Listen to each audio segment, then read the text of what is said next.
Assalamualaikum warahmatullahi wabarakatuh. Bismillah, alhamdulillah, syukurillah, wala hawla wala quwwata illa billahil aliyil azim. Qul a'udzu billahi minasyaitonir rajim. Rabbi shrah li sadri wa yassir li amri wa hlul 'uqdatam min lisani yafqahu qawli. Saudaraku yang moga dimuliakan Allah, berharap dari jauh moga saudaraku dalam keadaan sehat walafiat, dicukupkan rezekinya, yang sakit moga diberikan kesembuhan, yang punya hajat moga disukseskan, punya keluarga sakinah mawaddah warahmah, dan yang lebih penting lagi, moga kita semua dalam bimbingan Allah sehingga apa yang kita perbuat, apa yang kita lakukan membuahkan manfaat untuk diri kita dan untuk sesamanya. Saudaraku sekalian yang dimuliakan Allah, sekarang ini kan banyak sekali ya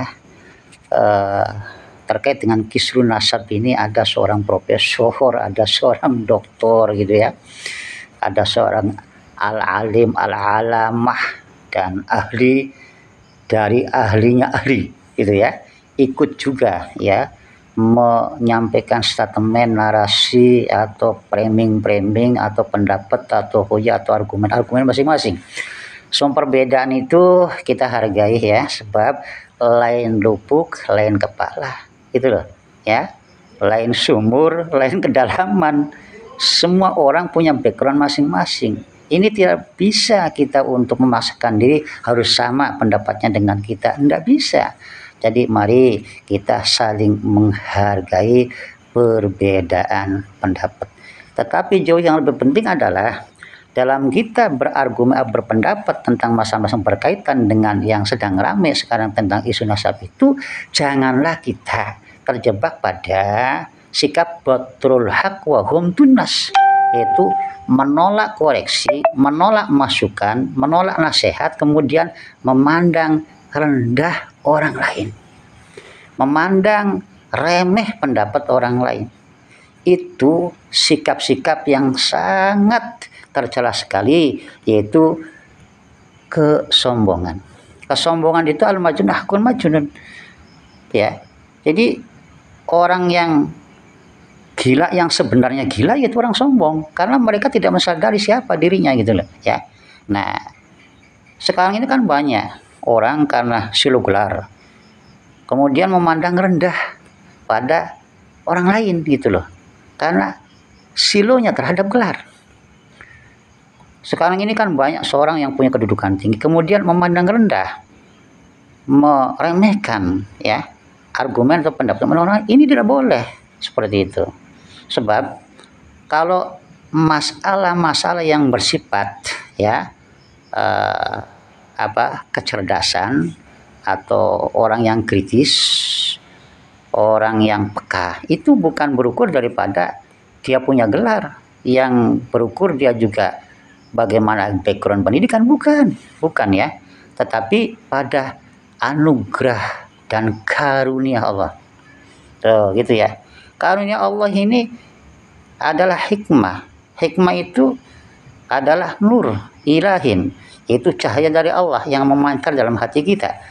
Nah, dari kebersihan hati itulah Allah akan memancarkan hikmah dan ilmu kepada kita. Itu akan merefleksikan secara lahir adalah sikap-sikap yang mulia, ucapan yang bermanfaat, sikap-sikap yang membuat orang lain itu merasa tercerahkan, itu loh. Nah, tidak ada sedikit pun sikap merendahkan orang lain. Ini nih ya, orang cerdas itu orang yang menghargai pendapat orang lain, bukan kemudian mengklaim diri yang paling pintar, yang paling mulia dan sebagainya. Sebab sekali lagi, kecerdasan bukan berdasarkan gelar atau background pendidikan siapa dia ya, tetapi atas kebersihan hati ya. Dari kebersihan hati itu kemudian Allah itu akan mengkaruniakan ilmu. Maka dalam Al-Quran ada kata wattaqullah wasma'u wattaqullah wa'lamu. Wahai orang-orang yang sopan, orang-orang berakhlakul karimah, orang bertakwa, dengarkanlah ini ajaran saya. Gitu loh. Ya, wa'lamu, ketahuilah ini rahasia saya. Gitu. Nah, dari situ kemudian orang bersih hatinya itu diberikan rahasia oleh Allah yang orang-orang lain atau yang bila ditempuh dengan pendidikan secara formal tidak akan bisa. Itu loh. Jadi siapakah orang-orang diberikan seperti itu? Nggak peduli, nggak berukur dia itu sekolah atau tidak. Bahkan sekolah SD kelas 1, kelas 2, kelas 3 pun boleh jadi dapat karunia Allah kecerdasan, kepekaan. Atas dasar apa? Atas dasar kesediaannya hati yang bersih untuk menerima ilmu Allah, menerima petunjuk Allah, menerima hidayah Allah, menerima hikmah Allah, sehingga orang itu di mana-mana akan bisa menebarkan manfaat bagi orang lain. Itulah orang cerdas meskipun tidak punya gelar. Tapi orang punya gelar kalau hatinya kotor, ada kesombongan, ada ria, ada hasad, dengki, sum'ah, ada macam-macam penyakit bertumbuk-tumbuk, maka cahaya hikmah yang ada dalam hati itu akan mati. Jadilah gelap gulita yang akan memunculkan secara sikap lahir, yaitu sikap-sikap yang mafsadah, ya, yang merusak, muhlikat, yang masmumah, yang merendahkan, yang membuat kerusakan, itu loh. Nah ini ya. Jadi kita tidak bicara gelar ini karena saya sendiri itu tidak silu terhadap gelar, ya, terhadap nasab mereka itu siapa gitu ya. Jadi janganlah kita pernah ya meremehkan pendapat orang yang dianggap remeh, sebab orang yang dianggap remeh dalam kelas sosial boleh jadi dia punya nilai mutiara dalam sikapnya, dalam makolahnya, dalam akhlaknya ini. Tapi kadang orang kita silu terhadap dia, ternyata di balik itu dia tidak ada mutiara. Karena apa? Karena kegelapan hatinya, tidak ada cahaya yang menerangi. Karena apa? Karena bertumbuk-tumbuknya penyakit. Inilah yang kadang tanpa sadar orang-orang punya gelar itu terjebak pada sikap jahil murokab, kebodohan yang berlipat, gitu loh. Tapi juga banyak orang yang tidak punya pendidikan tinggi, tapi dia seperti profesor meskipun tidak punya gelar. Karena apa? Karena kebersihan hatinya, sehingga apa? Sehingga menjadi cerdas, spiritualnya itu akan menonjol.